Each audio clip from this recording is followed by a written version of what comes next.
ओम शांति। मेरे प्यारे प्यारे भाई बहनों, आज 25 सितंबर 2025 है। आज की मुरली से मीठी मीठी 5 बातें हम सभी सुनते हैं। पहली बात बाबा बोलते, मीठे बच्चे, यह ड्रामा का खेल एक्यूरेट चल रहा है। जिसका जो पार्ट जिस घर ही होना है, जिसका जो पार्ट जिस घर ही होना चाहिए वही रिपीट हो रहा है। जिसका जो पार्ट जिस घड़ी होना चाहिए वही रिपीट हो रहा है। यह बात यथार्थ रीति समझना है। दूसरी बात क्वेश्चन है, तुम बच्चों का प्रभाव कब निकलेगा?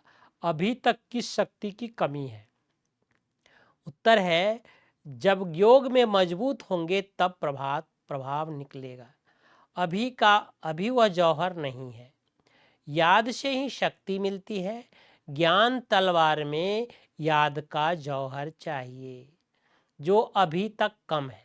ज्ञान तलवार में याद का जौहर चाहिए जो अभी तक कम है। अगर अपने को आत्मा समझ बाप को याद करते हो तो बेड़ा पार हो जाएगा। अपने को आत्मा समझ बाप को याद करते हो तो बेड़ा पार हो जाएगा। यह सेकंड की बात है। यह सेकंड की बात है बेड़ा पार करने की। अपने को कैसे बेड़ा पार करेंगे? भगवान को आत्मा अपने को समझ के बाबा को याद करेंगे तो बेड़ा पार हो जाएगी। तीसरी बात, मंदिरों आदि को देखते सदा यह स्मृति रहे कि ये सब हमारे ही यादगार है। मंदिरों आदि को देखते ही याद रहे कि ये सब हमारा ही यादगार है। अब हम ऐसा लक्ष्मी नारायण बन रहे हैं। गृहस्थ व्यवहार में रहते कमल फूल समान बनना है। हंस और बगुले साथ है तो बहुत युक्ति से चलना है। गृहस्थ व्यवहार में रहते कमल फूल समान रहना है। हंस और बगुले साथ है तो बहुत युक्ति से चलना है। सहन भी करना है।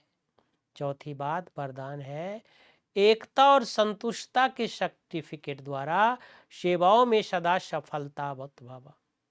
एकता और संतुष्टता के सर्टिफिकेट द्वारा सेवाओं में सदा सफलता मूर्त भव। सेवाओं में सफलता मूर्त बनने के लिए 2 बात ध्यान में रखनी है। एक, संस्कार को मिलाने की यूनिटी, और दूसरा, स्वयं भी सदा संतुष्ट रहो तथा दूसरों को भी संतुष्ट करो।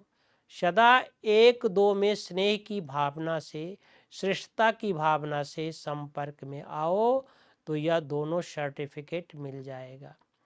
फिर आपकी प्रैक्टिकल जीवन बाप के सूरत का दर्पण बन जाएगा। उस दर्पण में बाप जो है जैसा है वैसा दिखाई देगा। 5वां स्लोगन है, आत्म स्थिति में स्थित होकर अनेक आत्माओं को जियदान दो तब दुआएं मिलेगी। आत्म स्थिति में स्थित हो, अनेक आत्माओं को जियदान दो तब क्या होगा? दुआएं मिलेगी। ओम शांति, ओम शांति। थैंक यू बाबा, शुक्रिया बाबा।